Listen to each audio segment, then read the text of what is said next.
Hello, hello, hello. Good evening, everyone. I'm Doug Handy. And I'm Abir Shanawi, and welcome to Real Talk Our Space. So, kicking off our special segment for the end of each month, focusing on hip hop while still maintaining the theme for the month. On this episode, we will be discussing hip hop and immigration. So excited because it's been a month of learning on immigration, and then people who know me, they know hip hop is near and dear to me. So, Abir, is it near and dear to you? What are your feelings on hip hop? I love hip hop, but I've noticed that is, I think you know a lot more about it than I do. Like, I love the music and I know the history behind it.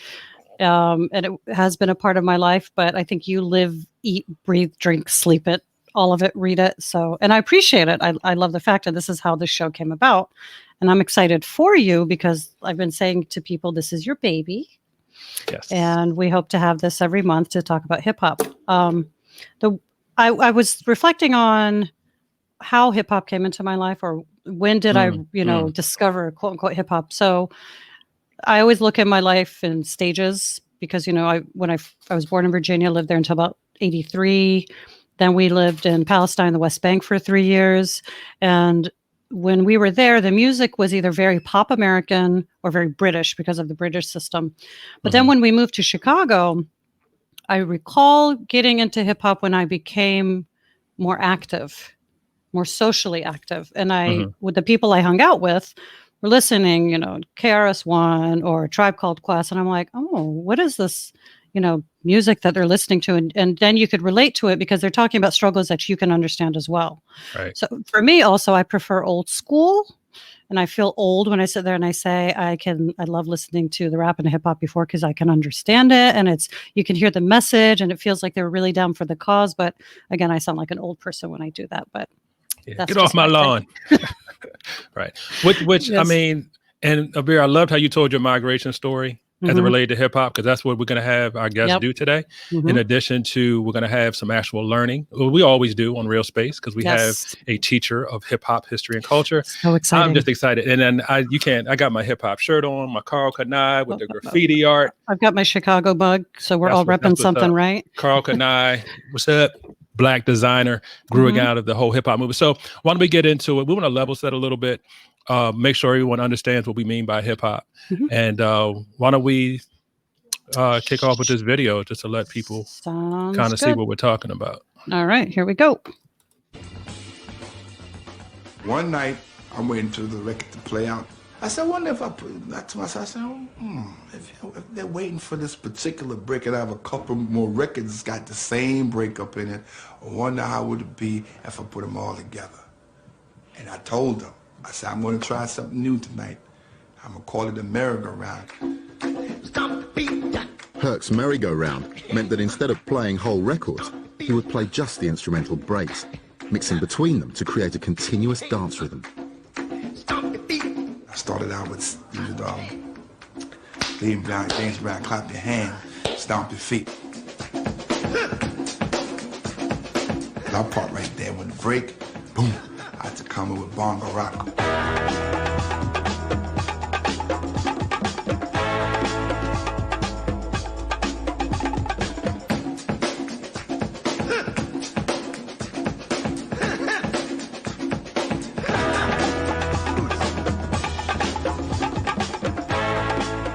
Bongo rock was still no vocals in it, and I would go into Baby Huey, the Mexican.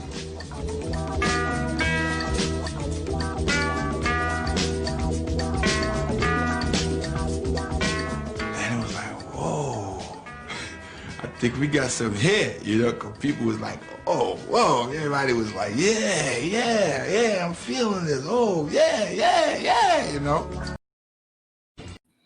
Sorry.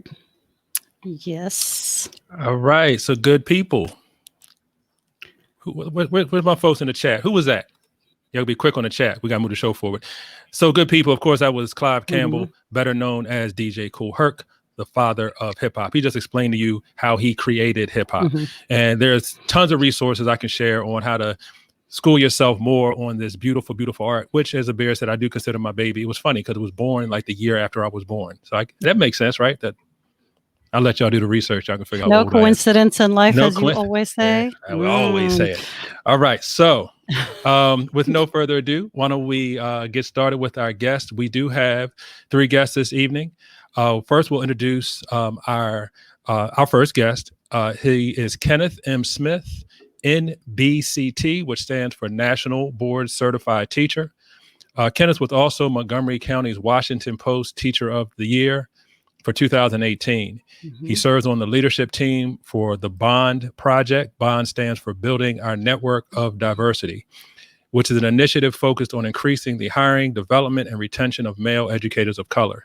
He is also on the executive committee for the Minority Scholars Program, a youth-driven social justice initiative designed to address the opportunity gap that exists within the educational system. Currently, he teaches Introduction to Sociology and a course that he designed for Montgomery County Public Schools called Hip Hop, History, and Culture. Before we bring Kenneth on, we're going to jump right back to another video just to set the stage so you see what we're about to get into. So, Bear, if we're ready to cue it up, we got one more video before we bring Kenneth on. My apologies about that.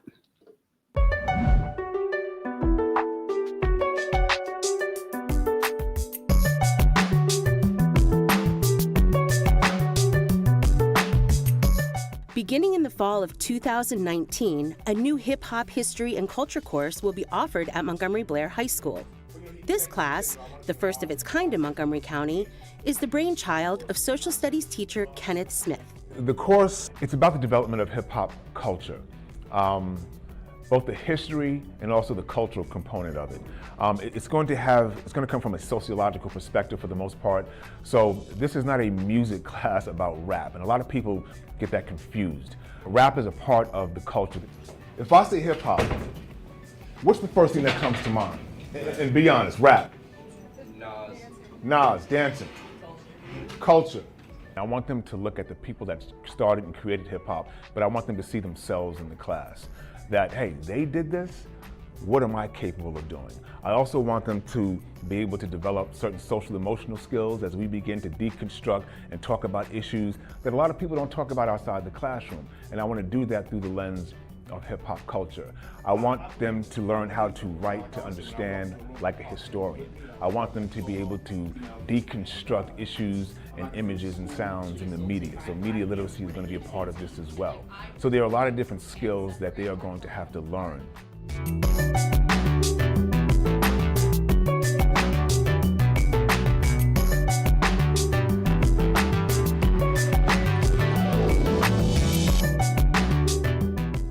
So I'm excited, a little nervous as well. As long as I've been teaching, I still have those butterflies in my stomach. So it's a combination of being very excited, being very passionate, but also the butterflies are there because it's uncharted waters.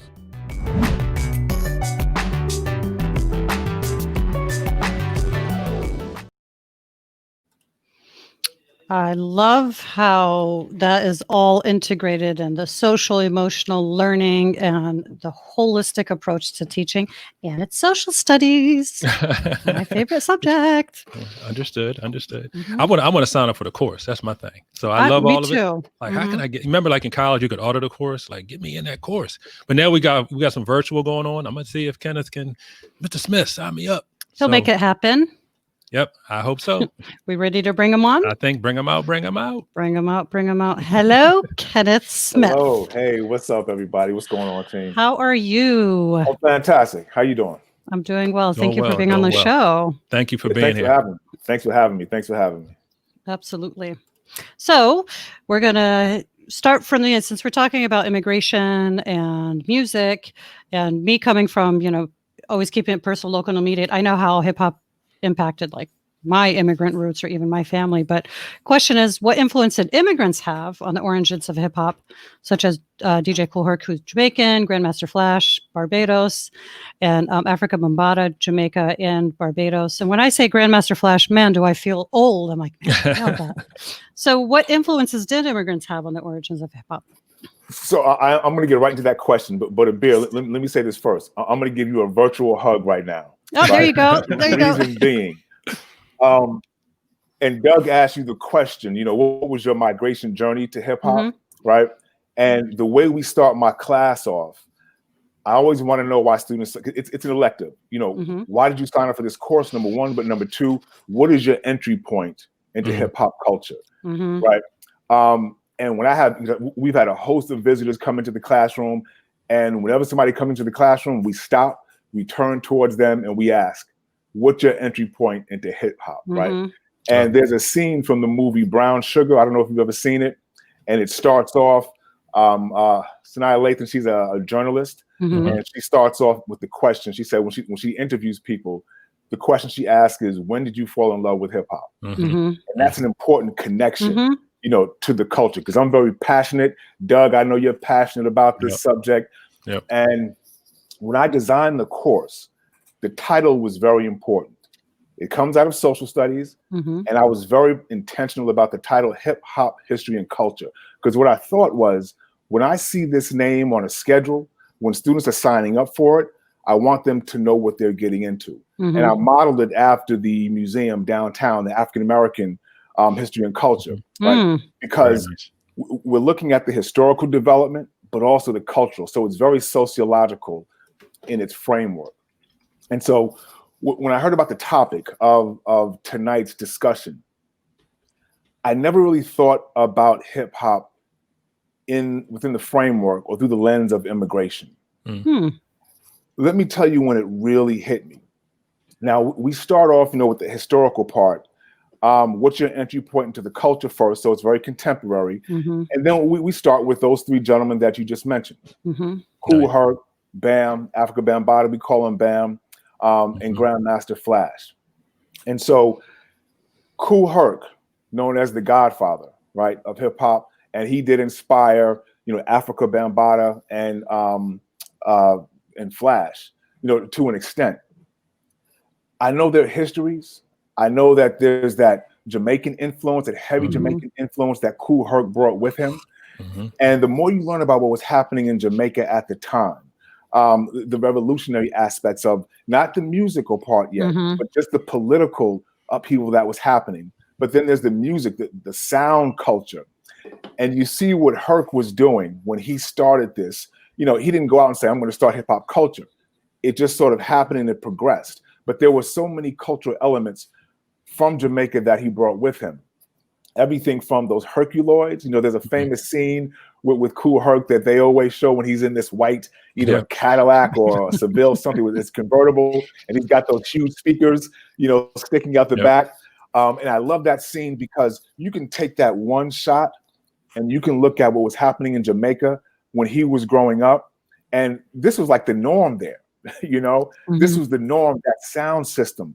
Looking at, dub music and reggae music and the Toastmasters, those folks that spoke over the beat, which became our MCs later on in hip hop culture. And Kool Herc brought so much of this to that first party that started out small, but when he moved it into the parks and he had these large crowds come, that was Jamaican culture. And Abir, if you don't mind, can you share that picture? I think you have that photo of with the student. Yours, my students. There you go. Yeah, that one right there. So this is important. Let me tell you why. Not necessarily. This photo is a couple of years old, so these students have graduated, and this is before the hip hop class started. But what I want your viewers to pay attention to is what is above us. So this is my classroom. You can see all those flags in the background on the wall. Yes. So all of these flags represent where all of my students are from over the years. Oh my gosh. So when we start my class off, where are you from? Are you an immigrant? Are your parents from a different country? If they're one generation removed, they write down their country, and I make sure that I get their flag up on the wall, within a couple of weeks. It started out small. And all around the room, I have so many flags up that it's doubled as it goes around my room. And so I have students that come into my class that aren't my students, and they'll say, how come my country's not up there? Well, you have to take my class in order to, at least one of the classes that I teach. And you could take it, so good. And so after one of the classes, we were researching, this is the hip hop class, we were researching, they have to research Herc, BAM, and Flash. So the students, I turn them loose, they have to do research, they have to create this project centering around all three. And after one class, about 3 students stayed after, and I call them by their last name. So my man, Mr. Brown, comes up, he's an MC, and he comes up to me and he's excited. And Brown he's from Jamaica. Another student was from Trinidad, and another student I think was from Kenya. But they all stayed and we had these discussions. And Brown said, Mr. Smith, I had no idea that Jamaica had any kind of influence on hip hop culture. And he said it with such pride. His stuck out, and I felt what he was saying. I didn't just hear him, but I felt him because he had so much pride. And he said, I had no idea. He said, I saw myself in Herc's story. He said, when I go home, when I visit Jamaica, I'm going to see it differently now. Because he said, I feel like I'm part of hip hop. I always felt like I was part of hip hop. But now knowing that these connections are there, I'm really proud of the Jamaican connection to hip hop culture. Then as he walks out the room, he looks at me and he says, immigrants, we get the job done. Right? and he winks at me, and I just give him a head nod like, yeah, you got it, Brown. I feel you. Nice. It was a beautiful moment. It was a beautiful moment. But to see the pride that he took, in saying that connection. Respect. Yeah, much respect. I'm sorry. I had to put this up because Miss Kitson Walters was a teacher friend of mine. We taught together, and she's from Jamaica. Okay. And she's happy here that we're talking about Jamaica. And thank you, Miss Kitson Walters.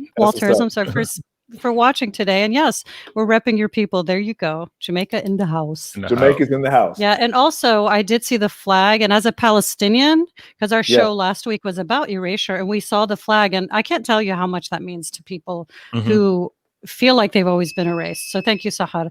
But yes, what you're saying resonates so much with so many people.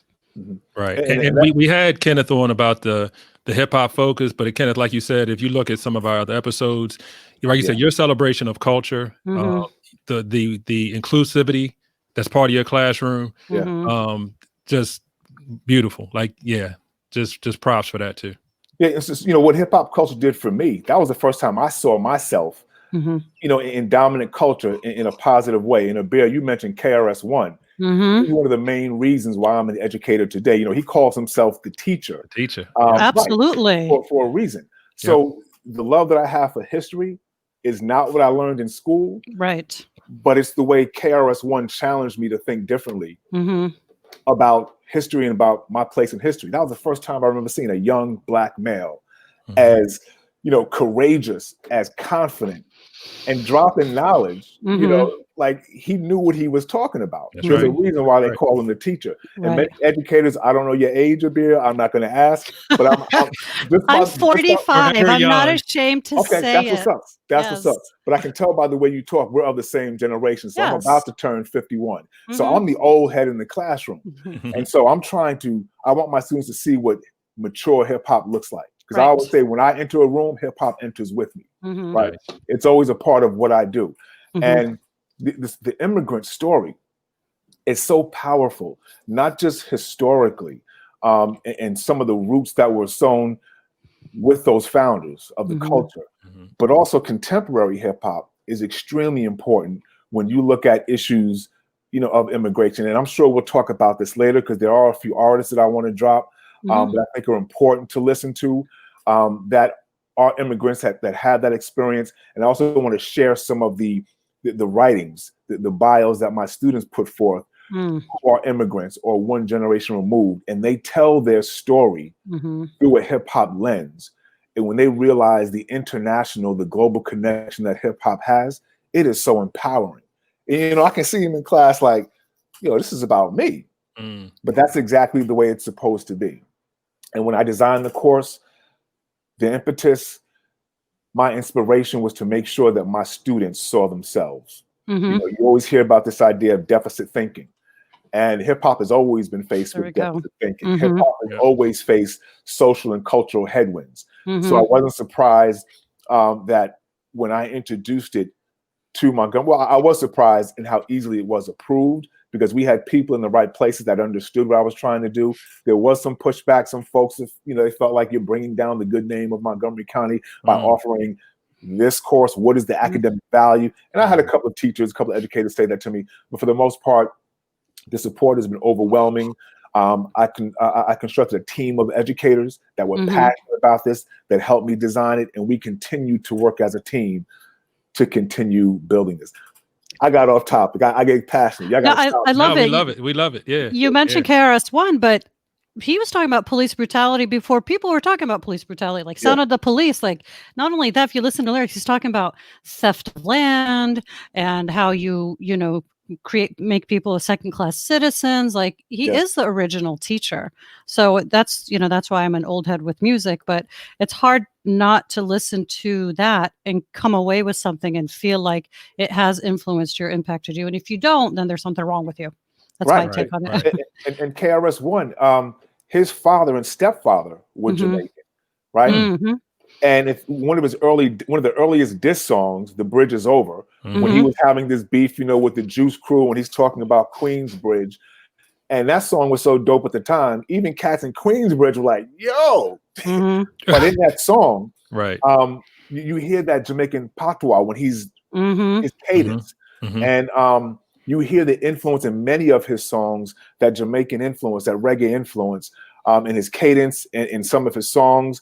So it's there as well. And one of the greatest storytellers in hip hop culture is Slick Rick. Slick Rick, my God. Who is British. Who is British. British, yes. Who is British. British, and he and Dougie Fresh have one of the most sampled songs in hip hop, which is Lottie Dottie, right? And with that voice, you know, between the show and his album, The Children's Story, you know, his voice, that British accent. Yes. One of the greatest storytellers, right? Yes. But he brings that international flavor as well. And then, of course, again, one of the greatest to ever do with Biggie. His parents are Jamaican. Correct. You know, so he has that influence as well. So when you talk about immigration, when you talk about this international flavor of the culture, you can't escape it. You know, hip hop can't escape it. It's part of. It's huge. Yep. And I got to say this. So we did have so KRS-One, right? So knowledge reigns supreme over nearly everyone. His name's an acronym. We had one of our viewers asking for spelling.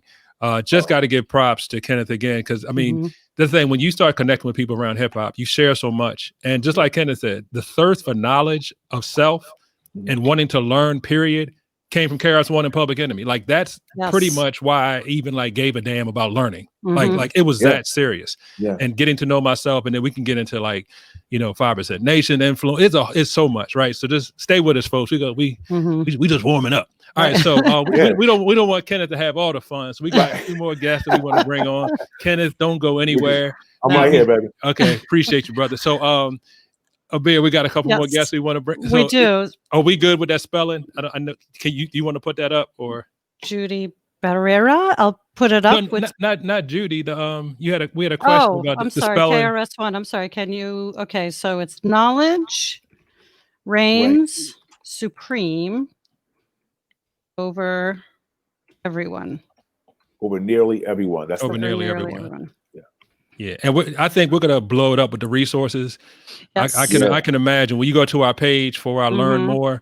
Yeah, we're gonna hit y'all with all sorts of stuff. We got Kenneth. I don't know if you use any text in your class. Can I get this up in here? But can't stop, won't stop. Wait, stop. I got my copies right here, man. My man, he got the hardback. I have no books. The professor, right? But I've got the music. Yeah, before you bring in your next guest, when that kid Brown, when he left my room, he went to the library. He picked up that book. We used bits and pieces from the class, and he brought back this quote where Herc says, you know, them said nothing good would ever come out of Trenchtown. Well, hip hop came out of Trenchtown. And he gave me this written down. I hung it up on my wall. I'm like, yo, Brown, keep doing the knowledge, man. Keep doing it. No Yes. doubt. But let's bring Yes. on your other guests. We're gonna have a good time, y'all. We're gonna have a Yes, good sir. time. We just getting started. Hold We tight. are. Let's get started. Thank Hold you. tight. Hold tight. That's right. So we have our other two guests. Today we have Judy Barrera. I like to roll my R's when I can. As a social studies teacher at Randallstown High School in Baltimore County. She has a decade of experience working with public school students. She previously piloted the Get Global program that raised awareness about diversity, inclusion, and multiculturalism. And I've worked with Judy the past 2 weeks, and I know she is very, very passionate about those three aspects of education. This past school year, she was awarded Teacher of the Year at Randallstown High. Snaps to that. She had the opportunity to travel to Cuba and to Rwanda to study their educational systems. I'm jealous. As a first-generation child of immigrant parents from Latin America, and after living in Venezuela for a few years, she is passionate about reforming educational systems and providing access to an equitable education to vulnerable populations in the global South. That's our first guest. Yes. And can I add one thing? Just Sure. I'm sorry. So for those that saw our flyer, I did misspell Judy's name. We just want to try to be right and exact. The correct spelling is Barrera. That's the correct spelling of her name. So our apologies to our guest, Judy Barrera. Just wanted to make sure we made that correction. But all right. Yes. And so our other guest is Joe. Last but not least, Joe Tang. Joe was a first-generation Chinese American who was fluent in Hakka. His parents were born and raised in Calcutta, India, and migrated to America in the mid-'80s. He was born in New Jersey and has since lived in India, New York, and Baltimore. Joe is a resource teacher for Baltimore County Public Schools and enjoys working with kids of all ages. In his free time, he collects sneakers, golfs, and enjoys eating food of all cultures. Sounds like something I like to do as well. Sneakerhead in the house. I love sneakerheads. Sneakerhead. So Joe and Judy, thank you for joining us. And welcome. Just full disclosure, Joe sent that picture to us. It wasn't a random one that I wanted to place. He said he wanted that picture. So full disclosure. Right. And the whole picture is Joe and me together at a youth rally for social justice. I'm not going to put a picture of you on our flyer, Doug. It's just Joe. That's a little redundant. Anyway. I got you. All right. Anyway. Right. So I got cropped out. It's all good. As long as we're all here together now. That's all that matters. I got the power, as they used to say, right? Welcome, everybody, to our show. Thank you for being here. We had a great introduction with Kenneth about hip hop. So we're going to go straight to the jugular with you. How does hip hop culture complement your cultural identity? And tell us how hip hop fits into your family's migration story. Wow. Hello, everyone. Thank you for having me. This is awesome. Love the format. I guess I'll start also with personal and immediate. So my mother's Puerto Rican. So I am Caribbean as well. And my father is from Venezuela. But I was born in the Boogie Down, Bronx. From Patterson Projects, 142nd and Morris Ave, 3rd Avenue. She's repping hard right now. That's right, the birthplace, right? Speak on it, Judy. So I didn't always, I probably left New York when I was like 10 years old. But that I did grow up until 10, and that was the 80s. So if you were growing up in the 80s in the Bronx, you were in the thick of things. I think for my story, I lived a dichotomous life. In the house, Spanish, salsa, merengue. And then outside, it's hip hop. Or with your friends, it was hip hop. That's all, we listened to. But in the house, it was like a different story. Of course, parents were like, oh, what? Why are you listening to that music? But no. So I think what's interesting is like, I guess when you talk about hip hop, like in New York City, I mean, I think sometimes like Puerto Ricans, Dominicans get so overlooked in hip hop. Sure do. Overlooked in hip hop. I remember Busta Rhymes came out and said that like you can't talk about hip hop without talking about Puerto Rican. I mean, so I think it's just part of our identity. Growing up in New York. I mean, that's not the same. That's for New Yorkers. But I mean, it's not, I guess back in the 80s I'm talking about. Obviously, that's transformed. Now it's a little bit different. Hip hop is all over Latin America. But yeah, like Puerto Ricans did get overlooked. I mean, anybody from break dancers were Puerto Rican, Crazy Leg. Crazy Legs. Yep. You know what I'm saying? DJ Charlie Chase, he was part of the Cold Crush. Even today's rappers, they're just identified as Black, but I mean, Fabulous is Dominican. I mean, we have, we know Cardi B is, but there's a host of other rappers that are of Latino ancestry, but they're really not seen as that. So I always think that's always kind of been an issue for me. But yeah, so that's my story. But then I moved to Venezuela. Probably in my high school years, I moved to Venezuela. And hip hop really wasn't the big thing. It was starting reggaeton. I'm sure many of you probably have heard of reggaeton. I'm not a fan. I probably shouldn't say that as they're going to take your citizenship away. I'm not a fan because I grew up with real hip hop. Like if you grow up with real hip hop, like reggaeton is sort of like a byproduct of real hip hop. I shouldn't be saying that. But preach. You're going to be Judy Barr tomorrow. No more Barrera. No. But I really, I think for Latinos like we or Latinx, we like music is part of our soul. You know what I'm saying? Everything from salsa, merengue, bachata, just like it's just part like jazz music. Right. So the Puerto Rican identity is just so intertwined all the way back to the Harlem Renaissance. So it's it's part of our identity, and unfortunately, to me, sometimes we really get overlooked, or if not, we just get clumped in. Wow. All right, so we're gonna come back and double back on some of this stuff, right? So this is we telling our story. Yeah. So, Joe, you want to run down your story? We're gonna run back to Kenneth, get his story. So what you got, sure. Well, first of all, thank you for having me. When you asked me to be part of this, I was like, wait, me? And yes, you, Joe. And so that's often a question I ask myself: is me ? Because I've often had an identity crisis. So just a quick, hopefully this is quick. I tend to ramble sometimes, but I'm just going to try. All right. So my parents are from India, but they're Chinese. They grew up in the slums of Calcutta, India, away from a lot of other Chinese people. So they've never stepped foot in China until maybe a couple of years ago when they visited my sister.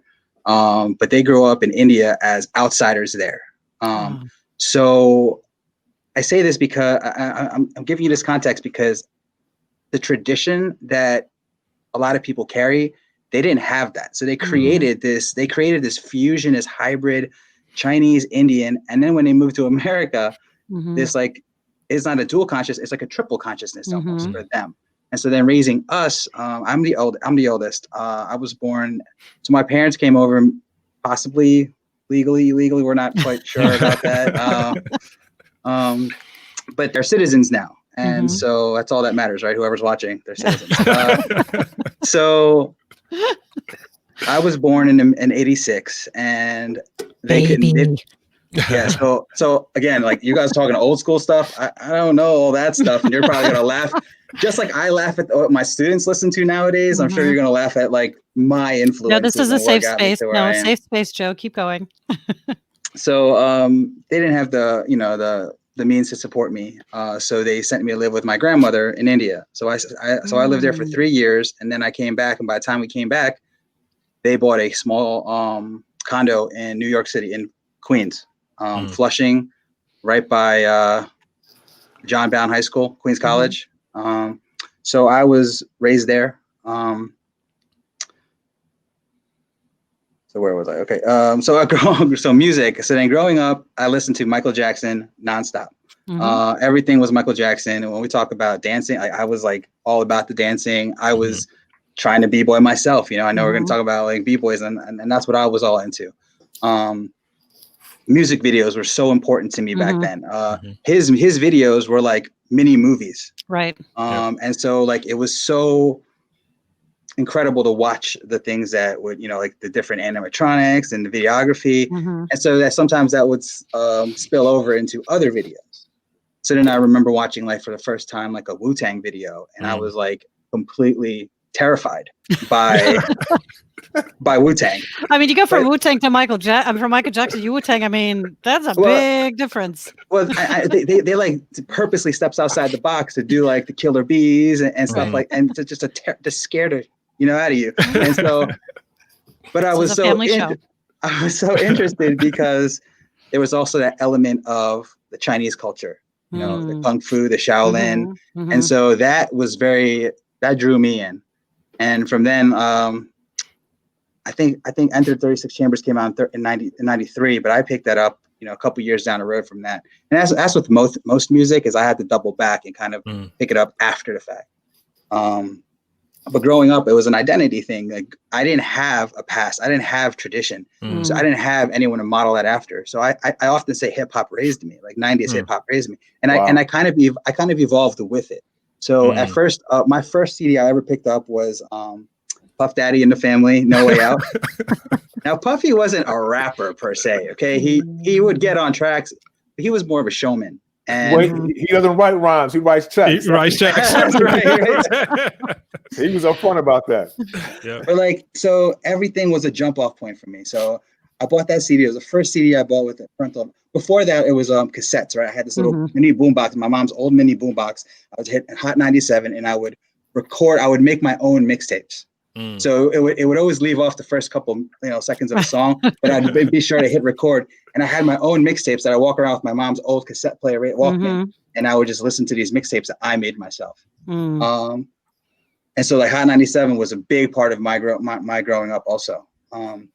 It was a Puff Daddy and the Family, No Way Out, got me listening to Biggie, and then I found out Biggie died. So then I hated Tupac, but then I listened to Tupac's All Eyes on Me, and All Eyes on Me was like, oh my God, this guy is so complex. And he taught me all about the West Coast. So like throughout my life, like hip hop. And he wasn't originally from the West Coast either. No, he was from here, right? Baltimore. Yeah. Baltimore. But that just opened up a whole new genre of hip hop, West Coast rap, and so that was all before I moved. So then when I went to junior high school in New York, and that's when I had more. I didn't have money for CDs back then, so it was all my mixtapes. But then when I got to junior high, people were bootlegging stuff, and so I would. Am I allowed to say that? Yes, go ahead. That's in your past, Joe. We know what happened. Right? Yes, so I would have those bootleg CDs. We would go to the Wiz and steal the CDs. We would go to we would borrow CDs from each other. And so we would just do everything we could to get our hands on new music. And back then, like everything on the radio was East Coast, was New York rap. And when you're from New York is the entire world, right? New York is the center of the world. And so I didn't know anything else about, I don't know about Chicago or anything like that. It's all right. We don't need you anyway, but all right, keep going. So it was New York and LA, because LA had the West Coast stuff. But then, so then when I moved, I grew up thinking, hip hop culture is my life. That's everything I knew. We got into some stuff that we shouldn't have gotten to at the time, but that's all we knew. And they rapped about it, and so that's what we did. But then when I moved to the suburbs here in Baltimore County, and I'm like, what is this? Like I had a whole different like way of thinking about life, and it was just kind of like a culture shock.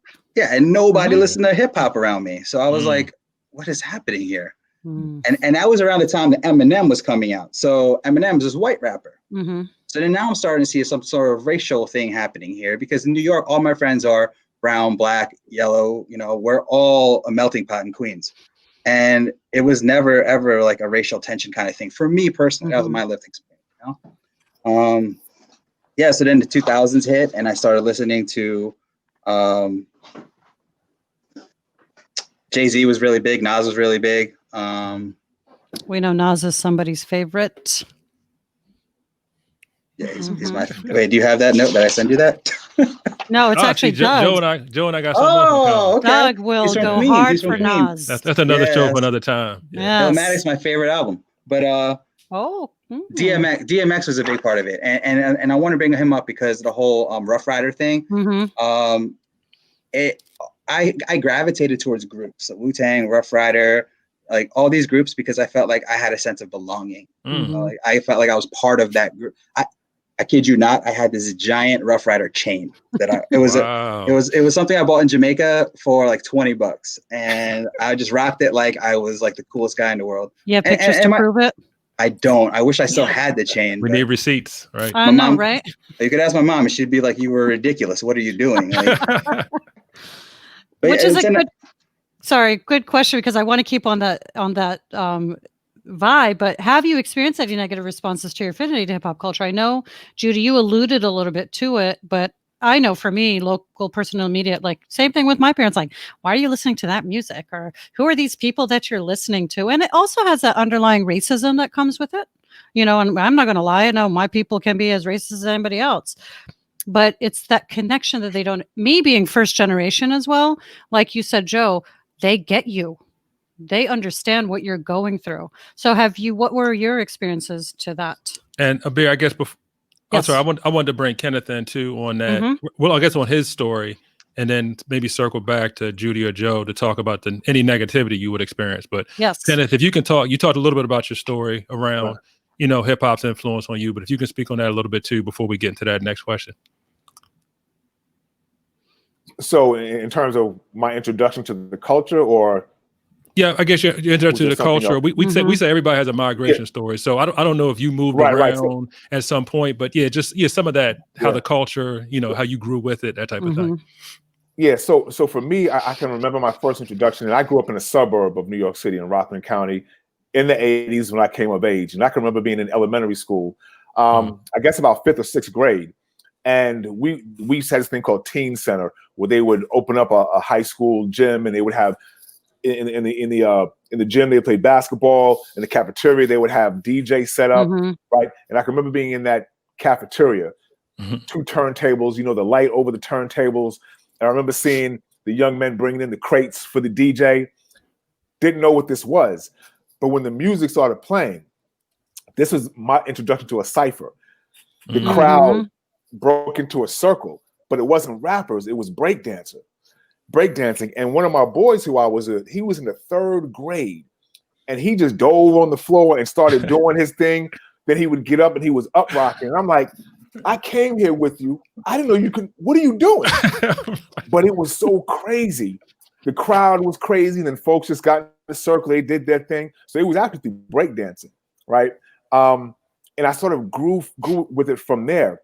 And I can remember that when Sugar Hill Gang, when Rapper's Delight first dropped, and everybody went crazy because that's when they sort of first heard of hip hop outside of the New York City region. We had been listening to hip hop for a while before then, with the Cold Crush Brothers, the Treacherous Three, and all of them. So we were pretty much already into the culture and the breakdancing, etc. And it's always been a part of me. But to go to that second part of the question, the negativity, and here's why to this very day, I'm not all that into the current hip hop, at least the popular hip hop, but I have to listen to it because my students listen to it. And one thing I've learned not to do is to stand on my soapbox and say that when I was growing up, my hip hop was, and why do you listen to X? I don't do that because when I was in high school in the 80s, and I can remember, and Judy, you can probably relate, on Friday and Saturday nights, 98.7 KISS, from 10 to 12 would have their thing, then Mr. Magic on WBLS, and we would go back and forth. And Joe, to go to your point, I'll be making my mixtapes as well. So you would listen to them, you would record, and when they would come on to talk, you would press pause, right? Just stop it. And I can remember my football coach, who was a black male, I thought he walked on water. He was my mentor. He was like the center of my universe. He drove me home one day, and I lived right down the block from him. And we would stay up late every Friday night, and our games were on Saturday, but we would stay up late listening to Mr. Magic Rap Attack or 98.7 with Red Alert. So we were tired the next day. We came in for our football games, right? But we would play whatever our little mixtapes that we made. And he took me home one day, and he said, "You listen to that SHI, And he just went in on me. That stuff is a fad. Don't waste your time on it. It's here today. It's gone tomorrow." And I'm just listening to him, and it hurt me personally. It was emotional because this man I looked up to, and he is slamming a part of who I am. And I can remember walking home. He dropped me off at his house, and I walked home, and it was the longest walk home. I know I had my head down. I felt defeated. And when I teach it now, I think about how I felt at that moment. And I know that it is not my place to criticize the hip hop that my students listen to today. As a matter of fact, when you talk about, because the second unit of my class is called Knowledge of Self. And part of that knowledge of self, my students have to give me homework. And they made this up. They said, who are some artists that Mr. Smith probably isn't listening to, but should be? And what they do is I put them in groups. I like that. I put them in groups, like 5 or 6, and they have to debate within their group an artist that I have to take home for homework and listen to. And so after they're through debating amongst each other, and this is the whole thing of each one teach one, you know, it comes out of that Gods of Nation and Earth, you know, the 5%ers that each one teach one kind of thing. And then they hand me the index card, and I have to go home and I have to listen to an artist, their music. Then I have to come back whenever I finish listening to some of their work and talk to them how I felt about it and sort of deconstruct the body of work if they have a body of work. And then we have a discussion. So that's my way of sort of keeping up with what they listen to. And it's painful. Some of it is very painful to listen to. But I have to fix my face. And we have a discussion, you know, so I have to give them that space, but I'm certain not to criticize, you know, in a negative way. I'll be constructive about my criticism, but I have to understand that this is what a lot of them are exposed to. You know, so there's always that negative feedback, but I can't be the one to do it to them because we're not in that class, to tear each other down. I want to make sure that when they leave my class whole. Right. Judy, how about you? And I appreciate that story. You know, like I said, Kenneth didn't want to, you know, you don't want to do what happened to you, right? Because you experienced that. That's right. But Judy, considering any negativity to you spoke on a little bit. Someone saying like, why are you listening to that music? But can you speak on that a little? Yeah, I think, wow, the memory that came to me was sitting in the car with my mother and just arguing with her about listening to hip hop. And she said the same thing, Kenneth, like, oh, that's not gonna last. I said, what are you talking about? Like, this is the music of the future. Like, I'm a little kid debating this with my mom. So I was like, you just don't understand the concept of hip hop. And I made her put on self-destruction. I said, we're going to listen to self-destruction together so you can see why hip hop is so important to Black and brown people. So we actually sat in the car and listened to it. And she was like, okay, but still, like, so that was so funny because God, that brought back so many memories. And I can't remember when hip hop really blew up. I just remember she was listening to a song. I can't even remember what it was. I was like, yeah, remember when we were in the car arguing over hip hop? I told you it was good. I said, it's the #1 music now. So I got her back. So like I said, I think it was just sort of like, it was the cultural thing, you know, between, I think, my parents hearing us. So I actually got to meet, you know, Africa Bambaataa, De La Soul. Wow. You know, living, you know, but living in New York, like that wasn't so common. So, but I think it was, like I said, for me, the negativity just really came from my parents. But then the other part of the negativity was, again, there's this thing within the Latino community, Latinx community, that, why are you listening to that Moreno music? So when you talk to Beer about racism, what happened was that this started to become sort of like a clash of cultures, but more so like, wait a minute, but you're Black too, because my mother, all of their family were Black Puerto Ricans. So as a child, this kind of affected my identity because I'm like, wait a minute, you're Black. What are you talking about? Yeah, we speak another language. And then I remember my friend used to say, oh, you, or my friend's mother would say, like, oh, you know, Puerto Ricans, Cubans, and Dominicans, you just black people, like, they call them geechies. They would call us geechies in New York. And it's probably a racist term, but she was like, oh, you just speak Spanish and eat rice and beans. Like, ouch. But she was Jamaican. So Jamaicans, also Caribbean people. And so anyways, there was like this whole thing like about colorism and about understanding. That's where like the whole concept of Afro-Latino just came into my mindset. And it was because of hip hop.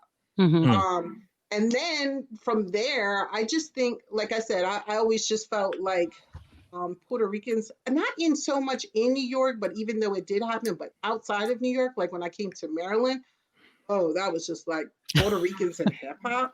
Oh, until like, you know, Fat Joe came out or Big Pun, but you don't really understand. Like there are so many other rappers because their phenotype or their skin complexion is darker. You think that they're not Latino, but they are.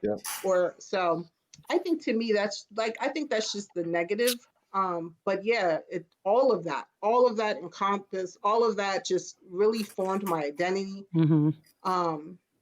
And then not only that, but it really formed what I wanted to do as an adult. Like my passion for, you know, making the Latino community understand the difference between race, ethnicity, and nationality, because they do not understand that. So I think, and also like when I went to Cuba, like when I went to Cuba or I went to like Venezuela and Colombia and Brazil, like when you go there, you see the diaspora, you see the strength of the diaspora, and hip hop is instrumental in that for me, you know, and it's instrumental because now you can see like not just Cardi, but there's so many Panamanians, Colombian, Afro-Latinos that are now in hip hop. And you can see now that connection or that connection to the diaspora is coming together. So. Right.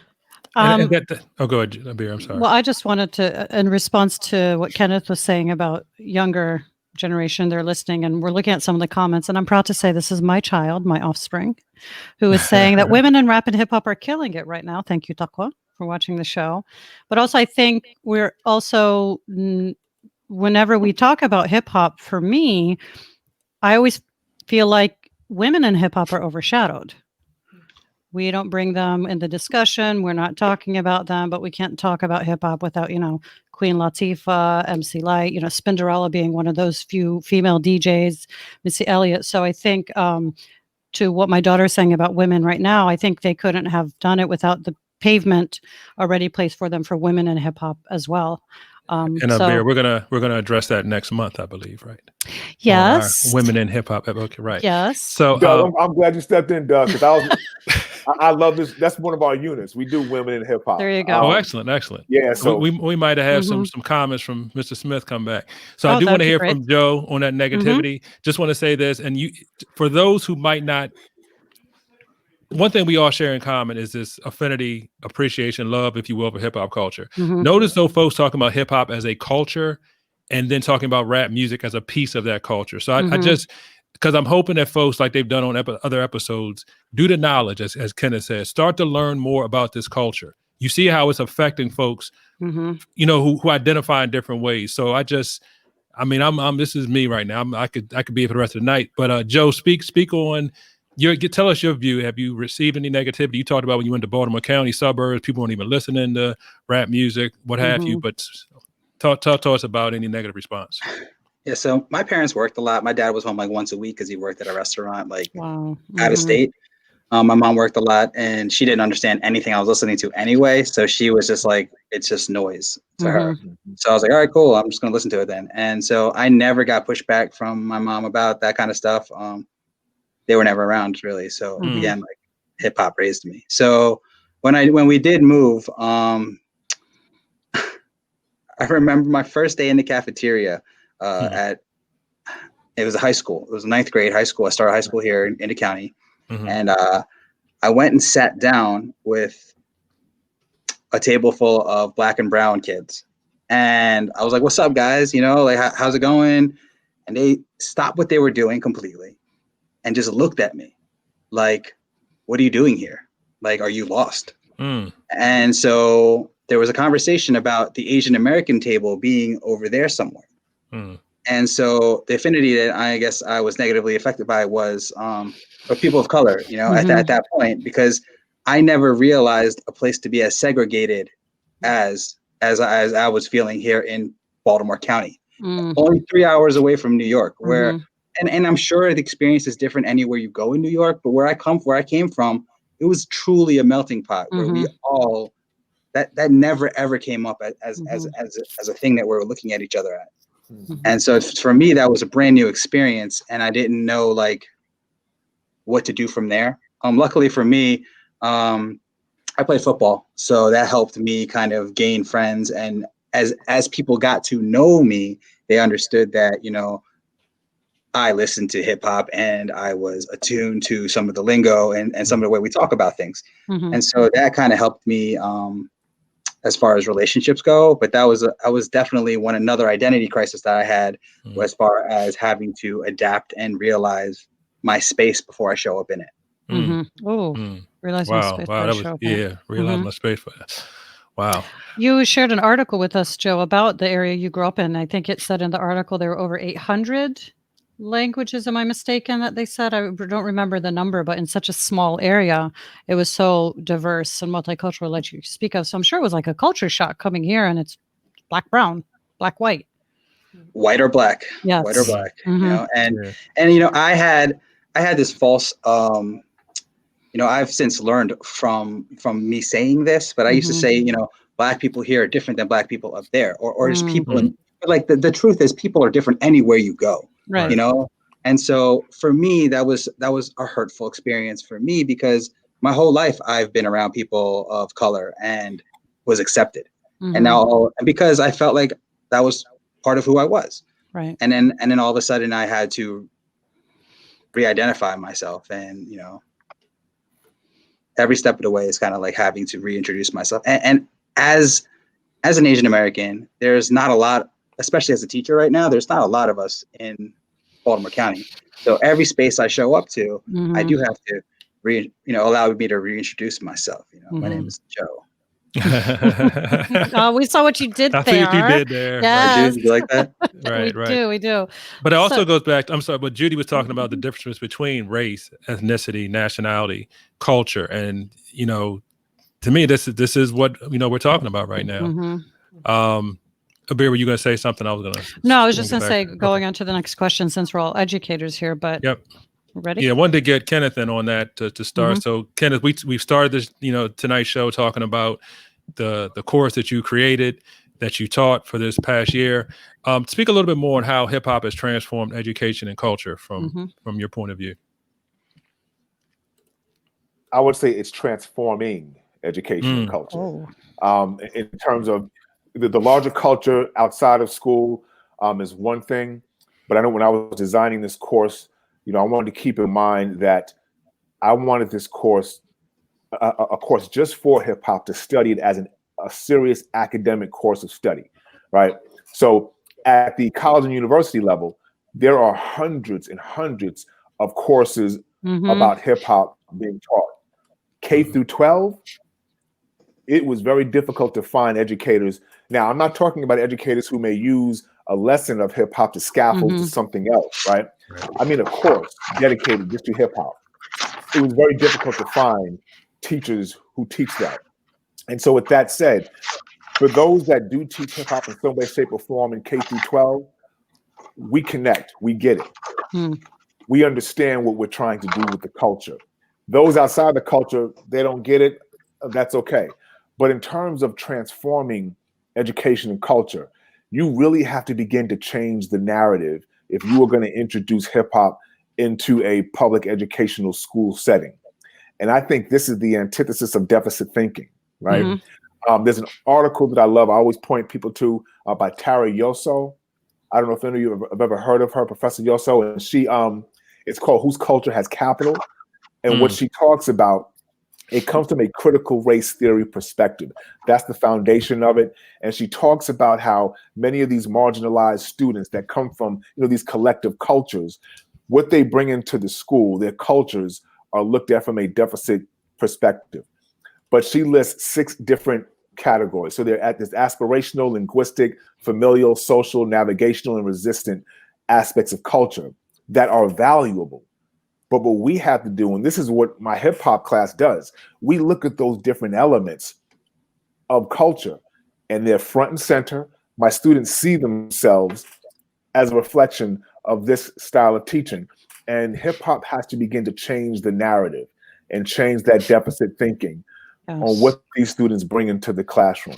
That's part of that culturally responsive teaching, changing the narrative and also the socially emotional part that goes along with it. So I think the biggest part of hip hop in education is changing the narrative, that there's a great deal of value in educationally and intellectually bringing students on board. And not just for those that are marginalized or students of color. My white students, they get open in the class as well. It's for everybody. Hip hop transcends culture, race, class, and any kind of boundary that you put up. All right. Wow. I don't know if I answered the question. No You doubt. did. You certainly Yeah. did. I got some. No, I'm over here taking notes. Right.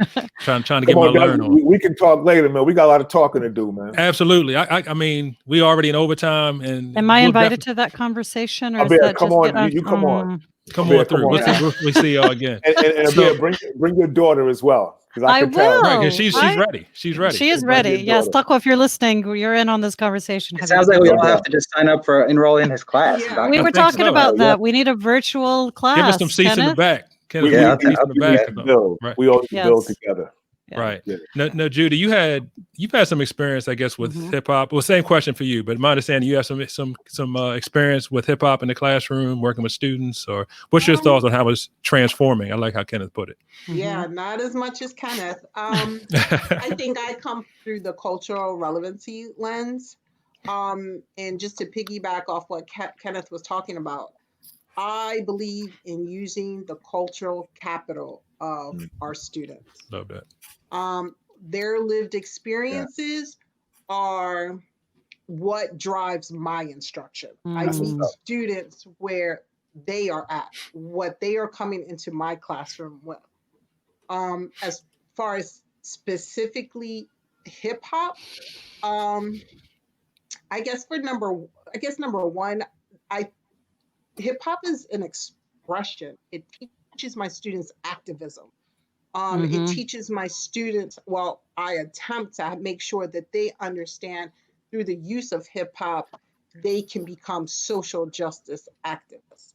Through hip hop culture, they can get their any message they want out through hip hop culture.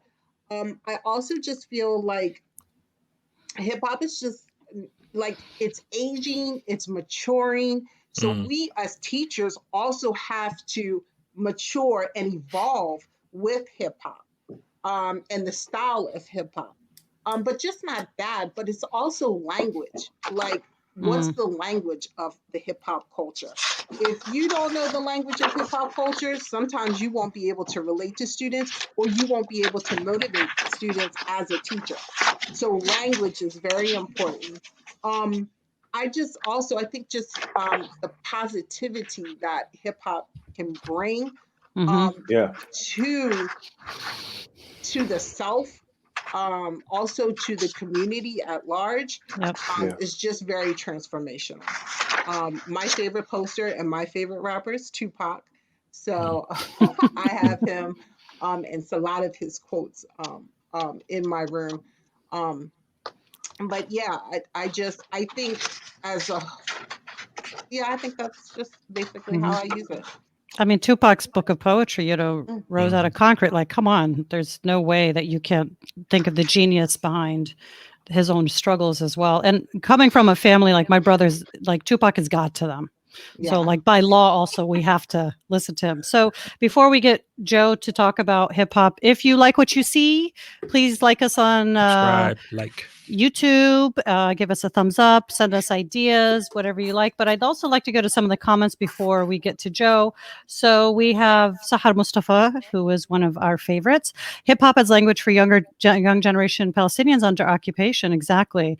And I've seen that transformation as well. And I was telling Doug about how cool it is to see young Palestinians rapping in Arabic.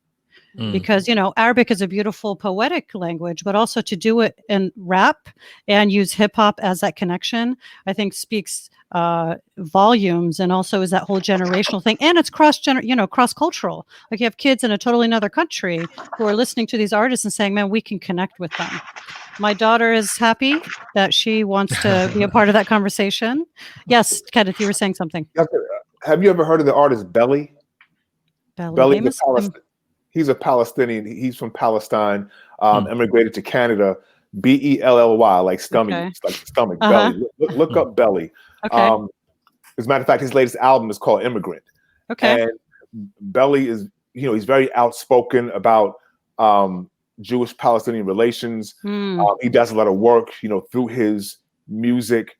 You may not like all of his music, but if you listen to some of his interviews, I think he'll be somebody that you can, in terms of that statement you just made. Right. He's someone good to listen to. Okay. Yeah, well, my daughter obviously knows. So right. So yes. Oh, he knows. Okay. He knows. Saha is also asking professional development for teachers. That's a wonderful idea, just to get them into that concept of without that deficit. Yes. Yep. So Joe. So Joe, you know. Yeah. So I'll be quick on this one. I don't teach elementary school kids hip hop, but similar to what Judy was saying, the cultural relevancy and the relationships that you build up with your understanding of their understanding of how the world works can be seen through the expression of music. And most often that's going to be hip hop in your communities with, Black and brown children. And so that's always been something that I've always been able to use to help build relationships with my students. Just being able to understand them, and for them to see someone who looks so different than them, understand also what the same stuff they're listening to is definitely some. And I don't always say, yeah, I listen to that. I'd be like, so what are you listening to? Like, and in the back of my mind, I'm like, yeah, I actually just listen to that or whatever. And that's what I was kind of thinking about what, Mr. Smith was saying about how, when they give you suggestions, they're like, oh, you gotta listen to this, you gotta listen to this. And I'm like, I'm not going to say no to that. I'm just going to go ahead and try to listen to it. And then maybe, I'm not going to also recommend a 10-year-old to listen to, hip hop. Like, some of the same stuff I might be listening to. But there are some things I can recommend, And I always keep in mind too, like Biggie said, to all the teachers that said I would never amount to nothing, like that always in the back of my head, because I never want to be that one to tell to tell a kid that you can't make it doing this or that. And in fact, we can, if they love hip hop, let's use that to motivate them to write, to do poetry, to write rhymes, or whatever the case might be. Bear, you had a follow-up question, I believe, or for Joe? Yes, Joe. So when you sent us your email about your past, you said you speak Hakka. Me being ignorant, I'm like, ooh, we're talking about New Zealand, we're talking about the Maori people, because I'm obsessed with Hakka. But this is a different Hakka. You're talking about the tribal dance, right? Yes. Is that what that what they do? Yeah. Yes. Yeah. It's pretty incredible. I know. I was getting excited, but then you said it's not. I learned something new. Want, but yeah, that's another show. Hakka is a different dialect of Chinese. Hakka actually means, or loosely translates to like guests or nomad. So cool. A lot of the people, I think they're from a southern region of China, and there's so many holes in my family's history that they don't know like who came from where, what, or when. Like my mother was adopted, my grandmother was adopted. So there was a lot of just moving around even within their own tribes. And so speaking Hakka, but also infused with Hindi because they lived in Calcutta.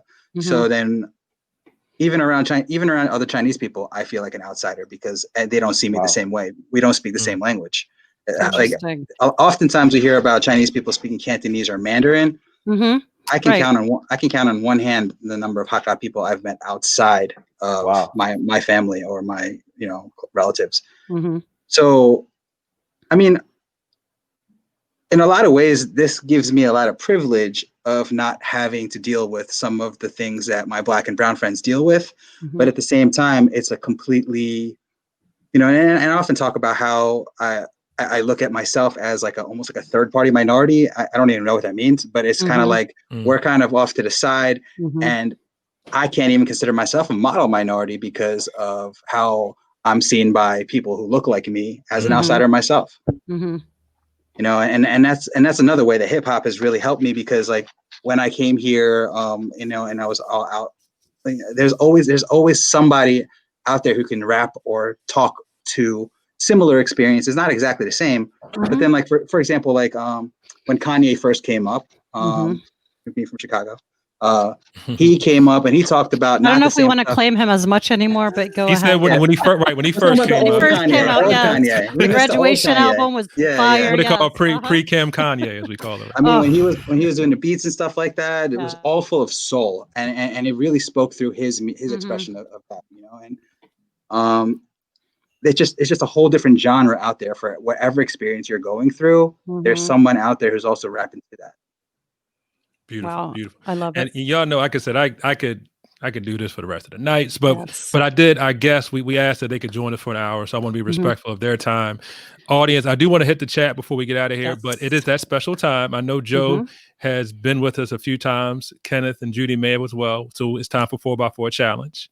Okay. A lot of times we let the guests kind of divvy up 4x4, but we got 3 legitimate hip hop heads in the studio, so I think they can do 4x4 on their own. All right. Yes. Individual work, not group work.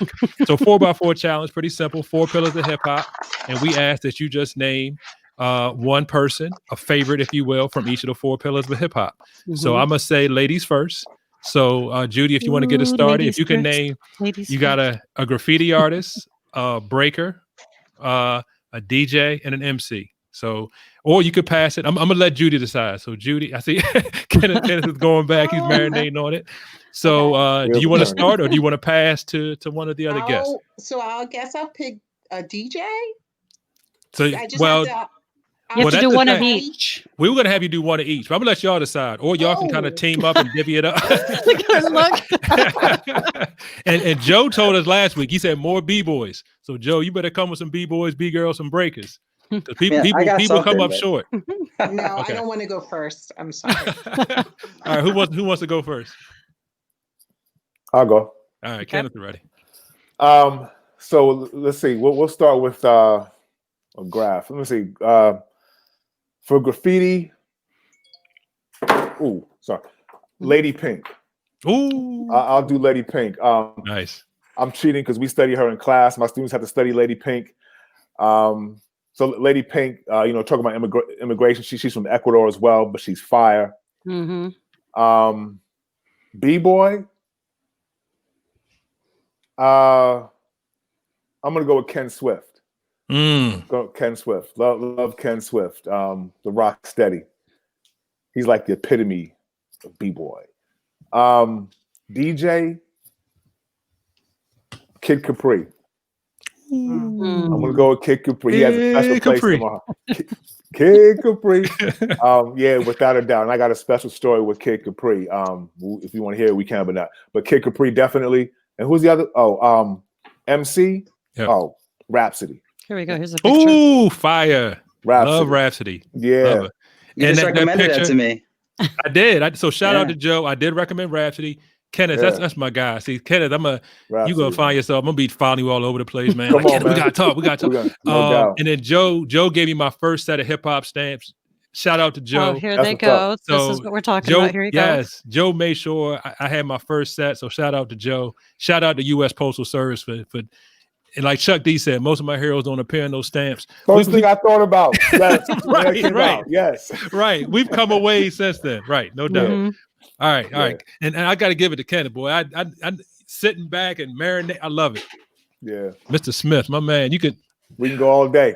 Now, right. if you ask him this tomorrow, I'll give you 4 different ones. Because the funny thing is, in my class, my kids always want to know who your top 3 MCs, who your top 5.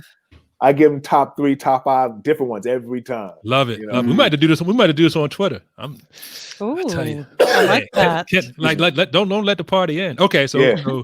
so Judy, Joe, whoever's ready to go next. Yep. I'll go next. My favorite MC is Nas, being from Queens. Illmatic being one of my favorite albums of all time. Classic. Yes, very, very. We had I to saw play it him- at our first our first retreat. Because was wasn't it Joe- Nas's Joe, were birthday you or there? something? Yeah, I was there. I was there. It was Nas's birthday. I was playing the instrumental. Yeah, Doug is like, "Can I yeah. play the music?" I'm like, "Okay, fine.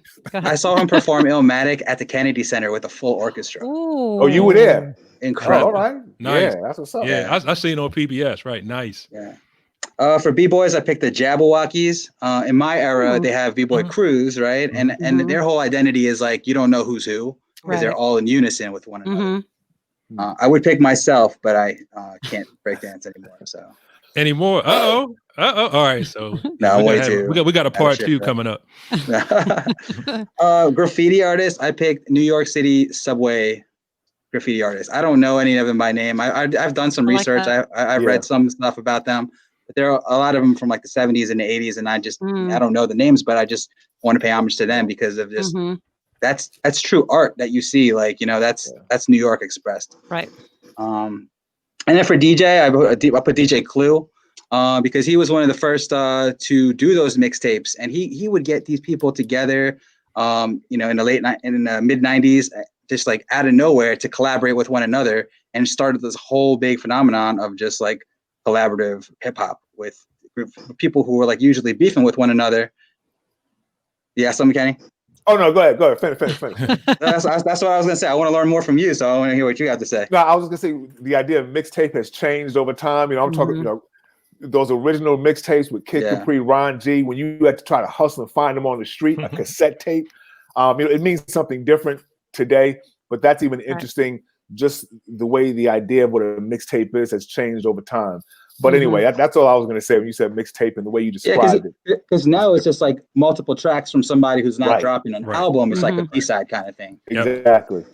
But back then it was like a collection of different artists putting together. And that was like, I say back then, like yeah, I'm going back before you. Yeah. Right. That's cool. Lovely. All right, Judy, Joe. want to add anything? All right, Judy, bring it home for us. No. And you already named Crazy Legs, right? You named Crazy Legs. Yeah.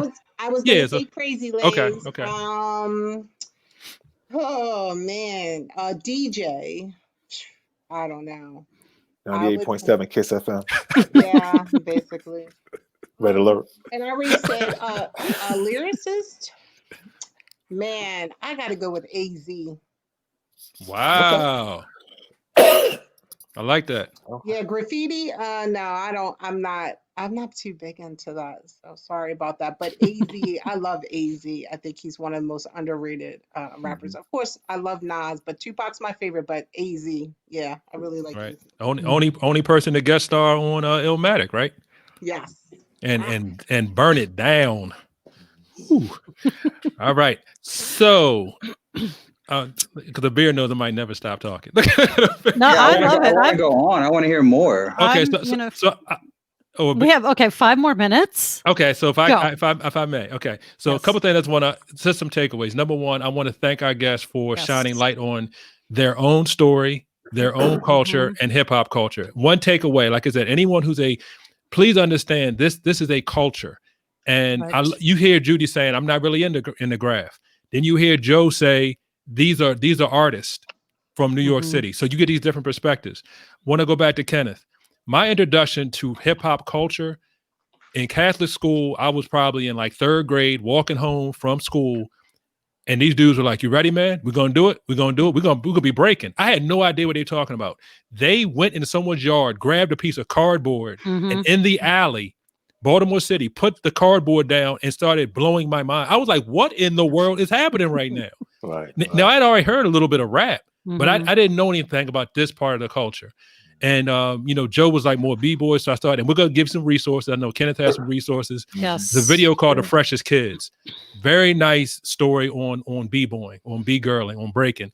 And they talk about like that's your whole body being put into the hip hop. And if you notice that clip we showed from DJ Kool Herc at the beginning, notice he started top rocking when the beat was playing. I saw that. Yeah. So come on, y'all, do the knowledge right. Let's look at Kenneth.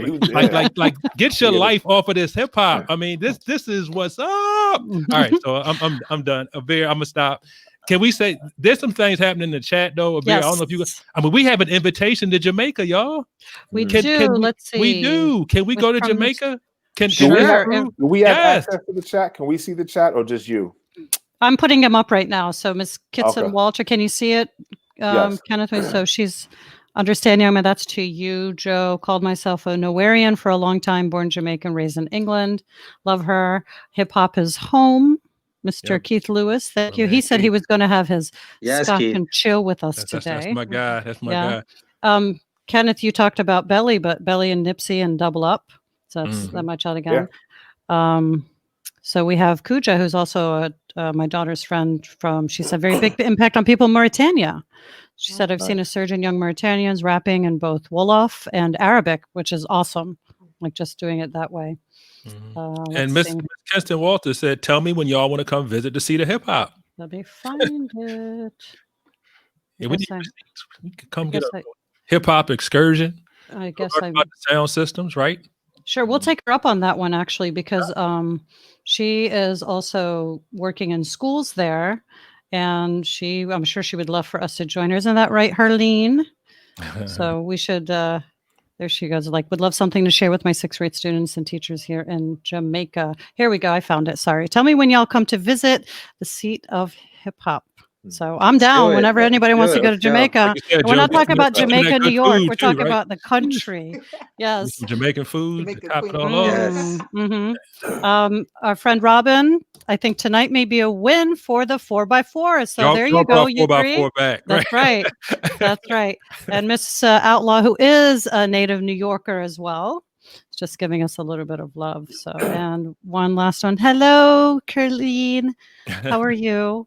So thank you to everybody who has joined us again. If you like what you see, subscribe to our YouTube. Give us a thumbs up. You can contact us at our Gmail, altair75@gmail.com. We will have more information on our website under the Real Talk tab with more information about the history of hip hop, how you can get in contact also with Mr. Smith. You can follow him on Twitter at Mr. Smith Inspires. I've been totally inspired today, and I know the conversation is not going to end. I've been inspired by everybody. Like I said, I've been working with Judy for the last 2 weeks, but I saw another side of her, which I love and appreciate. And you can also email Mr. Smith at smithinspire@gmail.com. Can I ask another question, or is it too late? No, go for it. So I was going to ask Mr. Smith, like, earlier when you were saying how you don't put down any of the students for with the music they listen to, that brings me back to thinking about, growing up, I liked the shiny suits that Mace and Diddy wore, and they talked about the bulletproof E-classes. And, that was my introduction to hip. You froze for a minute, Joe. I missed, I think, an important part of what you said. Start over for me. I said bulletproof E-class. Okay. Did you hear that? I got it. So Mace and Diddy, growing up, that's what I listened to, like the very first bit of it, because I like the flow, like the camaraderie and the excitement of that. But then eventually you evolve to what you listen to, and now I listen to Kendrick nonstop, and so that's something that is your evolution of what you listen to grows. Like right now, kids are listening to like Lil Pump and Lil this and Lil that, and I don't completely get it. I mean, I try to give it a listen, probably like you do. Is there any artist that you listen to now that they recommend to you that you're like, wow, okay, maybe these kids are onto something? I'm glad you asked that question. It feels like a plan. Let me drop 2 on you. You ever heard of Bamboo? No. Bamboo? Yeah, he was one. He's a Filipino rapper. He's from I think the Bay Area. Dope. Another Filipino rapper, Ruby Ibarra, Ibarra. Oh, Can you spell that again? Spell that second one again. Ruby Ibarra, Ibarra. And these are 2 students these are 2 artists that my students turned me on. A young lady, a young man, they're Filipino. They took my class. And what's interesting about this story is, I said I put them in groups and they have to debate amongst each other who I'm to listen to.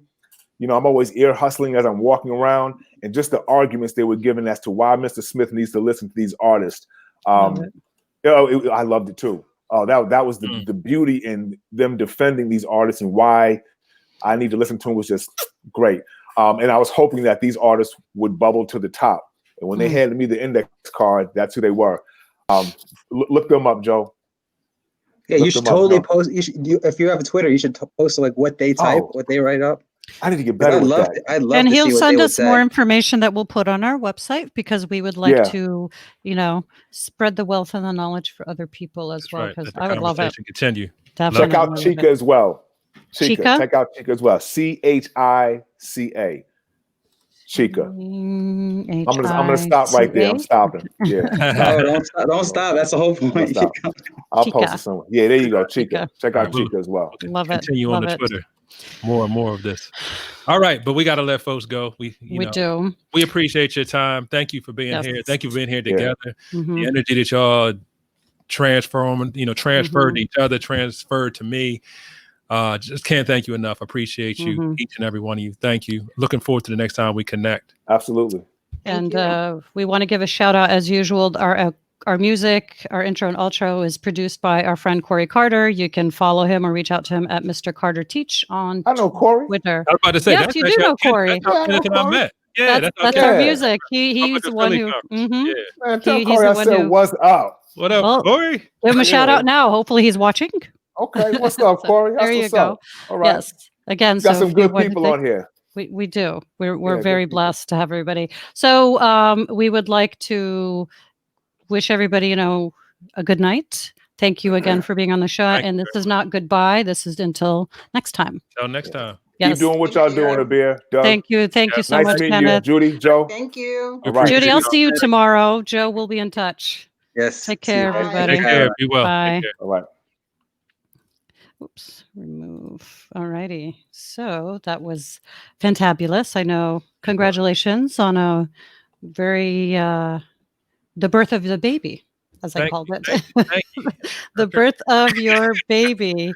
Let's do a couple more. Hello, Mr. Joseph Smith, some of the world's finest humans, along with you as well. So next week, we will start off our monthly series for August. New theme. And the title is going to monthly theme, yes, is Who Runs the World? Girls, right?